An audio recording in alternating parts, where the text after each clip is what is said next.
Welcome to Techstination. Joining us is Justin Humphreys, the Chief Operating Officer at Airstream. Thanks for joining us, Justin. Thanks for having me, Fred. Well, Airstream has a storied history, and Sure does. you're doing some great new things. For folks who might be curious, give us the quick background on the company. Yeah, well, like most iconic American companies, it starts with a visionary founder, and we certainly had one by the name of Wally Byam. He was actually born on the 4th of July, so it's kind of ironic we've become such an iconic American company with that tie to our American history. But he had a love for great outdoors, born in 1896, before the RV industry was really created. But he grew up in Oregon. In fact, spent a lot of time adventuring. In fact, worked on a sheep farm and would have to spend quite a bit of time in a covered wagon while he was out watching his stepfather's sheep. As he got older, he found a love for the sea, and in fact, became a crewman on a sail fleet. And I believe he basically combined two loves of land and sea to really create an RV, which was, you can take that adventure wherever you want to go. You can take your home with you wherever you want to go. And right before the war started, he actually started toying with the idea, wanted to get his wife out more. So he was creating these, I guess, prototypes is what you would call them nowadays, really to get his wife out there with him. And that quickly evolved until the point he actually printed kind of like a do-it-yourself kit on Popular Mechanics. And that grew from there. His friends wanted one, and next thing you know, Airstream was born. And officially, the company was started in 1931. And then by 36, he really stumbled upon this design of this aluminum, riveted-looking travel trailer that's become so iconic and something that we use today. He ended up being quite the visionary. He went on caravans all across the world in these Airstreams, including a real famous one in the 50s, went from Cape Town to Cairo in Africa. I can't even imagine doing that today. But National Geographic followed him, and it got a lot of press. And then I really feel like Airstream kind of became that symbol for adventure in the U.S. as us Americans love to RV and travel this great country of ours. And the company was founded actually in Southern California in 1952. He built a second plant here in Ohio, where I'm located now. In the 70s, the California plant went away, and everything is centralized here in Ohio. So the manufacturing, corporate headquarters, we're all based right here in Ohio. There seems to be, from what I understand, a surge or a resurgence in popularity in RVs overall, the whole category. Give us what your thoughts are about the reasons behind that. What's going on? I think certainly the millennials have taught us anything is it's about experiences and wanting to get out and create those experiences. And it's kind of tough to do that at home. And I believe RVs are just ripe for that. You can see our national parks, our state parks, which are really hidden gems across this country. And then you can do it on your own. You can do it with a group of people. We were kind of the little home movement before little homes became popular. In fact, you can take our little homes anywhere. So it has been very popular, and I believe that not only that freedom and the ability to have these experiences is important, but reconnecting with people is really critical. But demographics also drive it. The boomers are getting in that retirement age where they've got some disposable income and kind of hit the road. And then we're actually seeing Gen Xers jumping into that earlier. They might be empty nesters, not quite retired, but they're really taking advantage of that. And then the millennials are coming along, not quite to the Airstream level. We see a few of them, but they're a little bit earlier on in their family life. But they are buying RVs, some maybe not as expensive as an Airstream. So we're kind of having our cake and eat it too, where it's cross-generational right now, and people really do love it. There's a move, it seems, to creating more. Obviously, we've got some great big Airstreams, but there seems to be a move towards going smaller with a lot of the models. And you're, in fact, bringing back a couple of models that are, I guess, on the smaller side. Tell us about that. Yeah, we like to joke that small is the new big. Back in the 90s and 2000s, there were these McMansions popping up in all these neighborhoods, and they seem to be kind of getting out of favor as well. And it's the same in the RV space. It's, I want to get out and use this. And the smaller, more nimble it is, means there's more places that I can go to, and actually more vehicles that I can tow with. So we have seen a shift there to the smaller trailers. Now, we've had a model of single axle, small, iconic Airstreams called Bambis since the early 60s, and it's a name that we have rejuvenated this year, along with another name called Caravel, which was also a single axle line of trailers, something smaller and lighter. And what it does is it introduces the product to people who might not have considered it, because the larger trailers might require them to buy a new tow vehicle in addition to the trailer. So your investment's double. But these trailers are small enough to be towed by the many crossovers and SUVs that we're building in America today, really one of the fastest segments of the auto industry. And they're able to experience Airstream. And then they get what we call two-foot-itis, is they really enjoy the lifestyle, but they want maybe 2 feet bigger, and then 2 feet bigger, and then they eventually get to the larger models. So yeah, the small has really taken off. In fact, we've not in addition to the Bambi and the Caravel lines that we've relaunched, we also launched a couple years ago a model called a Base Camp, which is really a kind of a rugged style trailer that you can take off the grid. And then there was another trailer we recently launched called Nest, which is it's actually not aluminum, which was a little different for us, but it's a molded fiberglass trailer, similar to like the hull of your boat, but very automotive, sleek lines, going after that segment of the market that really likes the automotive look and a little less of the iconic look. And it's doing very well, exposing the product to more people that would now consider it because it's small and easy to navigate. Now, are these smaller models leading in sales for you and in volume numbers? They're right there. I would say when you add up all of those small trailers, yes. Any one on its own is not the number one selling model, but when you combine lengths from about 16 to 22 feet, I would say that that's our largest category right now. We still sell quite a few in what we call like that mid size range, which is really from like 23 to 27 feet. That's probably our second largest group. And then trailers bigger than that, they're still, very meaningful volumes for us, but they come in third, I would say. Now, we like to talk technology, obviously. Tell us what some of the demands are you're seeing from these younger buyers that are out there, and the boomers too, I suppose, that are used to having all this tech at home. What does that mean for you? It absolutely, we feel the effects of that, and because these are little homes, they expect these little homes to act like their home that they live in.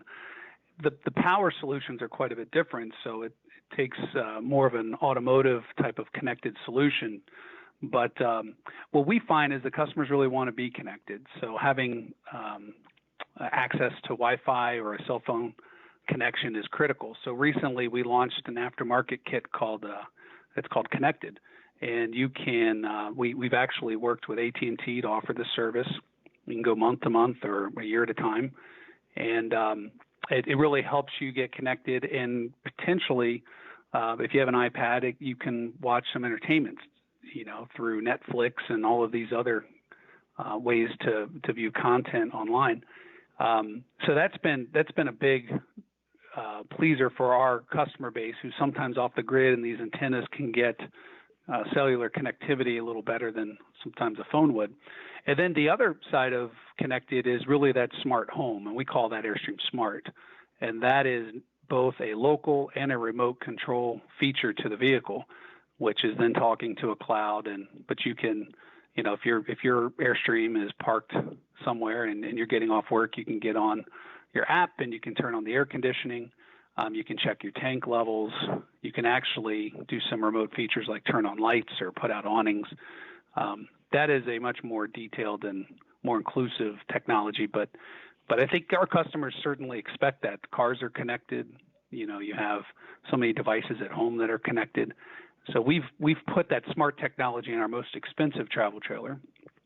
And, like anything, we hope that waterfalls down to other models as the technology becomes a little more price neutral, but it's been a big hit. What about the power solutions? Obviously, solar's been a big thing for a while with quite a few RVers, but the prices seem to be coming down somewhat on panels, and I assume demand might be going up. It really is. And solar is a great option. In fact, it's optioned on our travel trailers quite a bit. It's standard in our motorized product. The motorized have a benefit of power generators, but on our travel trailers we don't. So solar is a really popular option. Lithium is now starting to enter the picture. We have not started providing it here from the factory, but there are some aftermarket lithium options.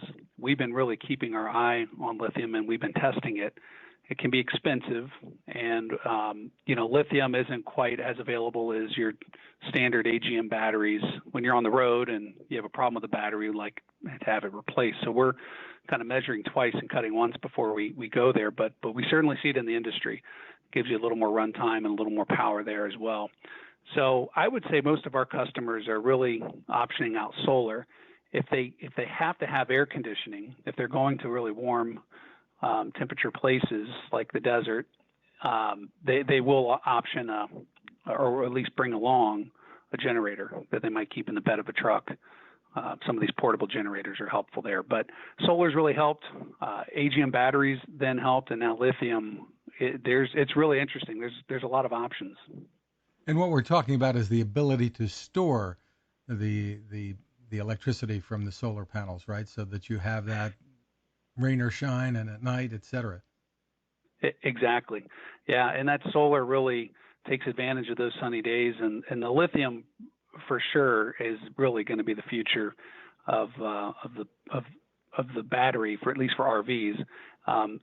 The technology for RVs is somewhat behind what we find in cars, so we're a little delayed typically in the technology, but we are starting to see it, and very excited about what it will be able to provide our customers.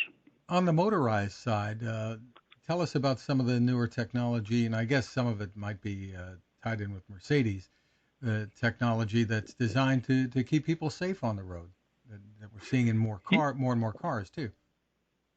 Yeah, Mercedes has been a great partner of ours. In fact, we build exclusively on their Sprinter product. And so we do rely a lot on them for automotive technology. We like, if they don't know if the customer is going to be, a delivery truck, a plumber's truck, or a high-end RV. So their list of options is pretty big, and we select them all. But here recently with our new generation Mercedes-Benz that they've recently launched, they've added power sliding doors, a lot more safety systems like collision avoidance. And then the tech in the dash has really advanced to more of the automotive solutions, which has been great because we've had to go outside with third-party providers for a lot of the infotainment systems. So it's nice to have the Mercedes technology in the vans. In terms of the RV upfit and what we do, we really focus on the quality of the craftsmanship and the level of detail that a Mercedes owner will come to expect, and it's been really well received. For example, a lot of RVs have these graphic packages on the sides with tons of swirlies, and Airstream took a different approach and said, we really want to make this look more like a car. People like that understated luxury, and it's been a really popular design element from our customers. And, even down to the details of how many appliances that are exposed on the outside, we really watch that because we don't want it to look too much like an RV. So it's not only the technology from Benz and some technology from us. We actually double the battery systems. We have generators. We put solar standard. We have multiplex systems on board, which is really great. But really, the design element and the quality of the materials and craftsmanship is really important to us. Terrific stuff. Now, I have to ask you, I mean, it's really unusual for a design like the original Airstream, the classic Airstream, to last and be popular and be in such demand after all of these years. What do you attribute that to? I mean, everything else gets redesigned. Obviously, you have new designs too, but That's still the classic. And how can that be? People might wonder. It's a great question. I can give you my theory on it, and I do believe it has everything to do with how it ties people's emotions to this just Americana tie-in that our brand has. And the aluminum and the fact that it's reflecting the very surroundings you're in. So if you're in the mountain, the aluminum will reflect the mountains. If you're by the sea, it'll be blue. It'll reflect the sea. So I think it really appeals to that buyer who appreciates that type of design and the longevity of it. And I also think that these iconic designs are in. If you look at some of the Camaros or Mustangs or Challengers, they're really trying to go back to that heritage design. Not the 911 Porsche is one that comes to mind. Is people just appreciate the commitment to that design and what it does for the functionality. In Airstream, there's really no better trailer to tow, and I have towed a ton of different trailers, and functionally and just performance-wise, the trailer just performs marvelously. So that is something that's been inherent in that design that's tough to replicate in any other shape. So the combination of that Americana and the performance, I think, really have kept it alive and well. And the history is just great, and it kind of goes to that Americana, that iconic part of the brand, but it's part of NASA. It's been part of celebrities. It really represents something to the customer versus a kind of your typical white box that looks like the rest. So we don't take that for granted, and it's different for everybody. But we enjoy it, and it's great to be part of. Well, I guess because of that, the resale value is a lot better than average, I would say, right? It is. The industry as a whole will push a lot of inventory out to dealers, and sometimes they can overbuild. Airstream will not overbuild. We only sell sold orders, so we really manage our volumes, so we're not discounting nearly as much. So that alone helps because it's a limited build type of product. And then the fact that they do last a long time. I have a 1975, and I recently sold a 1953 trailer that I had. Because of that design and its longevity, it gets great resale value, and especially when we control the volumes like that to boot, it definitely holds its value much better than others. Terrific. And if folks are interested in all of the great new models and the older models that we've been talking about, Airstream.com is the place to go. Justin Humphreys, thanks so much for taking the time with us. Thanks for having me. Now this. Innovation. Hi, I'm Fred Fishkin, and I've been covering consumer technology for a long time, and it takes a lot to impress me. That's why I'm excited to tell you about the latest way to enjoy cooking in the great outdoors from my friend Patrick Sherwin and his great team at GoSun Stove. What if you could harness the sun to cook your meals anywhere you go, day or night? The GoSun Fusion arrives this summer using the company's tried and true reflectors and a solar vacuum tube to get you cooking without the mess of charcoal, heavy propane tanks, or smoke. And with an optional solar panel and battery storage, and the ability to plug in at home or on the road, you really can use the GoSun Fusion to cook anytime and anywhere. Want to learn more? Head to gosun.co and use the code TEXTINATION to save 10%. That's gosun.co.